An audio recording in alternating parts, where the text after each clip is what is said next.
Hi అండి. ఇప్పుడైతే పాపని స్కూల్‌కి పంపించా కదండీ!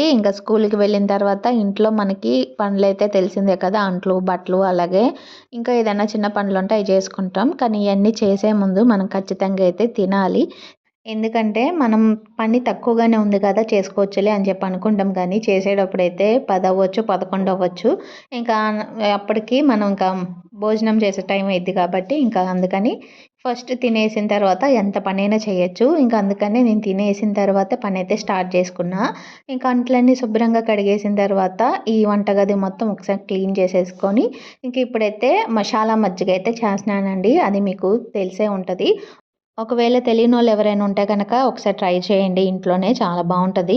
దానికి ఏమేమి కావాలో ఇప్పుడు చూపిస్తానండి. ఫస్ట్ కొత్తిమీర, కొంచెం పుదీనా, పచ్చిమిర్చి అలాగే కొంచెం అల్లం, ఒక నిమ్మకాయ.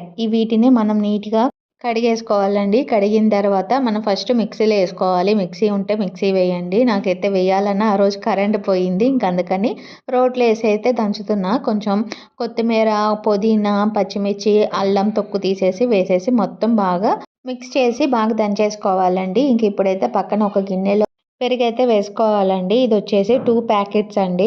దీన్ని మొత్తం బాగా గడ్డలేం లేకుండా బాగా కలిపేసుకొని, ఇప్పుడు దాంట్లో ముందుగానే మనం దంచుకున్న కొత్తిమీర, పుదీనా రసాన్నయితే పిండేసుకోవాలి. దీంట్లో పిప్పయితే మన ఇష్టం. కొంచెం వేయాలనుకున్న వాళ్ళు వేసుకోవచ్చు. తాగేటప్పుడు కొంచెం పంటి కింద నములడానికి బావుంటది.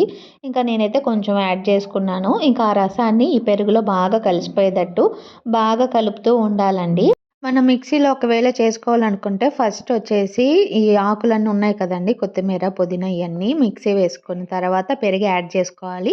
తర్వాత లాస్ట్‌లో కొంచెం నిమ్మరసం అలాగే కొంచెం సాల్ట్ వేసుకొని మనకు వాటర్ ఎంత కావాలో దాన్ని బట్టి అయితే మనం యాడ్ చేసుకొని మిక్సీ పట్టుకొని తాగితే బావుంటదండి. ఒకసారి ఖచ్చితంగా ట్రై చేయండి. అలాగే పిల్లలు గూడా మజ్జిగన్నా చిరాకుగా తాగరు గదా! వాళ్ళకైతే ఒకసారి ఇలా చేసి పెట్టండి. మా పిల్లలైతే ఈ మజ్జిగని చాలా ఇష్టంగానే తాగుతారండి. చూసారు కదా! ఒక లోటాలో పోసుకొని 2 గ్లాసుల్లో అటు ఇటు మొత్తం కలుపుకొని తాగడమే అండి. నేనైతే 2 గ్లాసులైతే తాగాను. నిజంగా తాగేటప్పుడైతే ఎంత బాగుందంటే పుల్ల పుల్లగా అలాగే కొత్తిమీర, పుదీనా, నిమ్మరసం చాలా బాగుందండి. టేస్ట్ అయితే సూపర్‌గుంది. మీరు గూడా ఈవినింగ్ పూట ఇలా చేసుకొని తాగండి. పిల్లలు కూడా ఇష్టంగా తాగుతారు. నాకైతే చాలా బాగా నచ్చింది. మీకు కూడా నచ్చిందో లేదో లైక్ చేసి కామెంట్ అయితే చేయండి. బాయ్.